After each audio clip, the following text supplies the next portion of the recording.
लगती है। खबरदार अपर्णा बहू, जो तू हमारे साथ रीटा के जन्मदिन की पार्टी में आई तो। अरे ना कटवानी है क्या हमें तो जैसी कलूटी बहू को अपने साथ ले जाकर? नहीं तो क्या, ये तो इतनी काली है कि सब पार्टी में इसका जम के मजाक उड़ाएंगे। पहले ही गली और मोहल्ले वाले क्या काम कहते हैं इसे। लेकिन माँ जी, रीटा मेरी भी तो कुछ लगती है। अरे ना बाबा ना, अरे मैं तेरे साथ सब्जी मंडी या गली मोहल्ले तक नहीं जाते कहीं, तो मैं तुझे इतनी बड़ी पार्टी में क्या लेके जाऊं? रात के समय इतने अंधेरे में तो तुझे सिर्फ उल्लू ही देख पाएगा, हमें तो तू नहीं दिख पाती। रंग जो काला है इतना तेरा। पता नहीं कैसे कुंडली मार कर बैठ गई है ये लड़की हमारे रघु की जिंदगी में। एक तरफ बड़ी बहू प्रीति है जो बिल्कुल लिच्ची की तरह है, और एक ये मनहूस जो बिल्कुल जामुन की तरह है। ये कहानी है काली बहू अपर्णा की, जिसके काले रंग के कारण हर कोई उसका मजाक उड़ाता और उसकी खूब निंदा करता। ससुराल में सास मृदुला, ससुर सुरेंद्र, जेठानी प्रीति, जेठ जतीन और पति रघु होते हैं। और रघु के अलावा सभी अपर्णा के काले रंग की वजह से बात बात पर हर रोज उसे खूब सुनाते रहते। अरे नास पीटी, ये क्या है? ये जले हुए काले पराठे और ये इतनी गहरे रंग वाली चाय। अब क्या खाने में भी अपनी छवि घोलने लग गई है तू? माँ जी, वो दरअसल चाय में ज्यादा चाय पत्ती गिर गई और पराठे ना गलती से जल गए, और मैंने गलती से आपको अच्छा वाला पराठा देने की जगह ये जला हुआ पराठा दे दिया। सुबह सुबह मैडम लिपस्टिक लगाने में बिजी थी। नया नया मेकअप सेट जो लाया है इन्होंने। अरे मेरी कल्लो बहू, तुझे अब किस भाषा में समझाऊं कि तेरा चेहरा काला है और तू चाहे दुनिया भर का भी मेकअप थोप लेना अपने चेहरे पर, फिर भी तू अपना काला रंग नहीं छुपा पाएगी। तू एक काला टीका ही है। रघु, तेरी तो चॉइस ही बेकार रही है हमेशा से।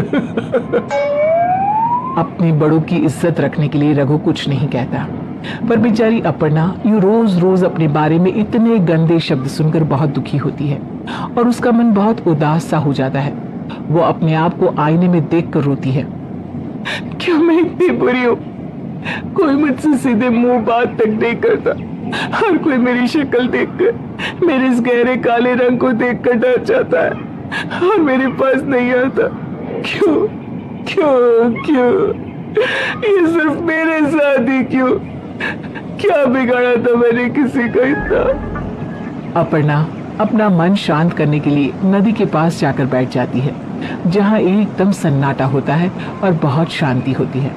तभी अपर्णा उस नदी के पानी से अपना चेहरा धोती है और फिर नदी में अपना प्रतिबिंब देखती है और चौंक जाती है। अपर्णा का चेहरा पूरी तरह गोरा हो चुका था। ये क्या? ये मेरा चेहरा, ये मेरा पूरा रंग, मैं पूरी काली से गोरी हो गई। ये तो चमत्कार हो गया, लेकिन कैसे? तभी वहां पर एक बूढ़ी औरत अपने हाथ में आईना लेकर आती है और अपर्णा को आईने में उसका चेहरा दिखाते हुए कहती है, ये नदी कोई ऐसी वैसी मामूली नदी नहीं है। इस नदी के भीतर एक जादुई दुनिया है। ये पानी ऐसा पानी है जिससे इंसान काली से गोरा हो सकता है, और तो और वो इस पानी को पीकर हर रोग से मुक्त भी हो सकता है। सच? मुझे तो यकीन नहीं हो रहा।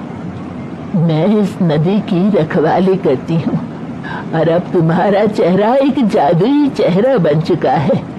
लेकिन याद रहे, पूर्णमासी की रात चांद की रोशनी को अपने चेहरे पर पड़ने मत देना।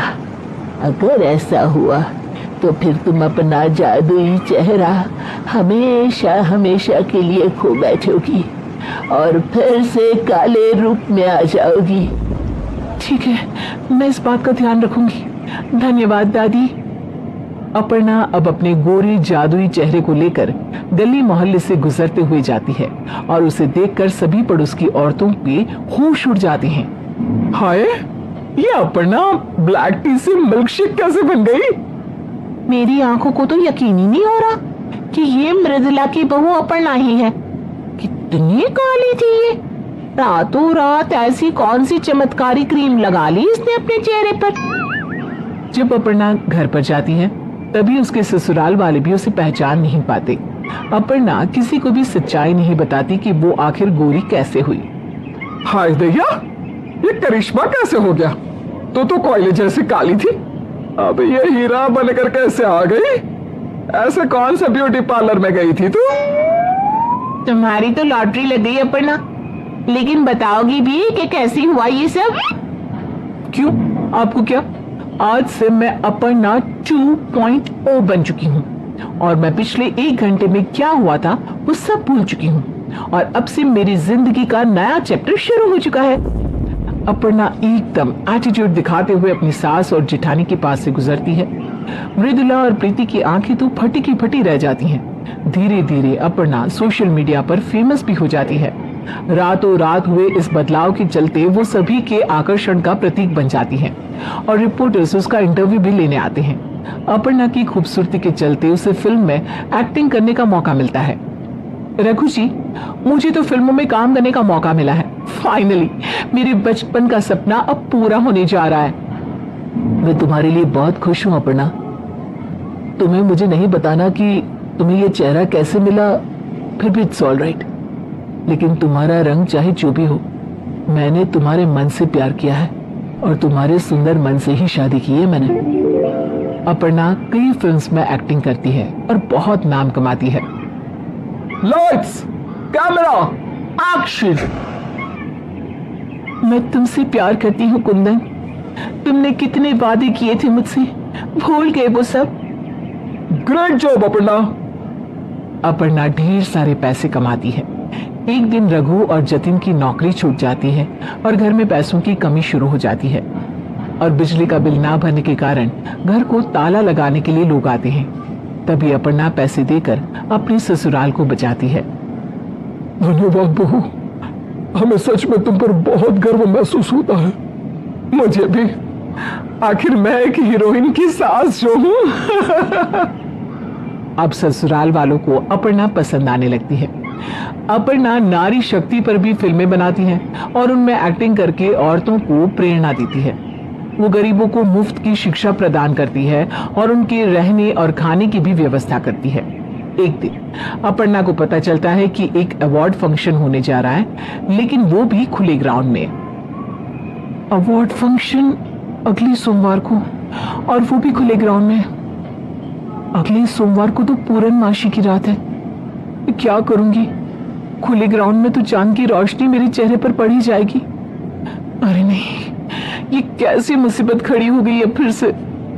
अपर्णा बहुत चिंताग्रस्त हो जाती है और फिर अवार्ड फंक्शन की रात आती है। अपर्णा कार में बैठकर अपने चेहरे पर घूंघट ओढ़ कर आती है ताकि चांद की रोशनी उसके चेहरे पर ना पड़े।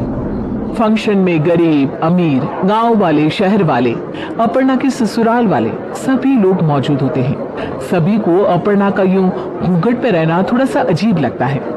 स्टेज पर स्पीच देते समय दरअसल मेरा चेहरा छुपाने के पीछे एक वजह है जिसके बारे में मैं आप लोगों को जल्दी बताऊंगी। लेकिन फिलहाल थैंक यू सो मच। आप सभी की वजह से ही मैं आज यहाँ स्टेज पर ये अवार्ड रिसीव कर पा रही हूँ। तभी हवा का एक झोंका आता है और अपर्णा का घूंघट उड़ जाता है और उसके चेहरे का गोरा रंग काले रंग में बदल जाता है, जिसे देखकर सभी हक्का बक्का और दंग रह जाते हैं। अपर्णा रोने लग जाती है और अपना चेहरा छुपाने लगती है। तभी अपर्णा सभी को अपने जादुई चेहरे का राज बताती है, जिसके बाद सभी उसके काले रंग पर हंसने के बजाय उसके लिए तालियां बजाने लग जाते हैं। ये दृश्य देखकर अपर्णा चौंक जाती है। अपर्णा जी, सीना तान के अपने चेहरे के साथ मुस्कुराइए। वो अपने हम गरीबों की कितनी मदद की है। आपका मन ही इतना सुंदर है। आप अंदर से इतनी सुंदर है कि आपकी बाहरी खूबसूरती भी उसके आगे फीकी पड़ रही है। अपर्णा जी, आपने इतनी अच्छी अच्छी सोशल टॉपिक्स वाली फिल्मों में परफॉर्मेंस देकर हमें कितना मोटिवेट किया है। आपकी टैलेंट पर और आपके सुंदर मन के आगे आपका कालापन बिल्कुल भी मैटर नहीं करता। हाँ अपर्णा बहू, आजकल के युग में कोई बहू अपने ससुराल को सड़क पर आने से बचाए, ऐसी कोई बहू ही नहीं है। तुमने हमारे लिए बहुत कुछ किया है। इतने सालों में मैं जान ही नहीं पाई कि इस दुनिया में तुम भीतरी सुंदरता में नंबर 1 बहू हो।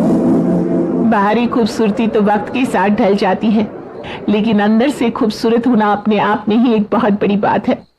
सभी अपर्णा के काले होने के बावजूद भी उस पर इतना गर्व, इतना प्यार और इतनी इज्जत बरसाते हैं। धन्यवाद आप सबका। आज वाकई में आप सबने मुझे आईना दिखा दिया और ये साबित कर दिया मेरी नजरों में कि मैं इस रंग में ही कितनी खूबसूरत हूँ। तो कैसी लगी आपको अपर्णा के जीवन की संघर्ष और मुश्किलों से भरी ये अनोखी कहानी?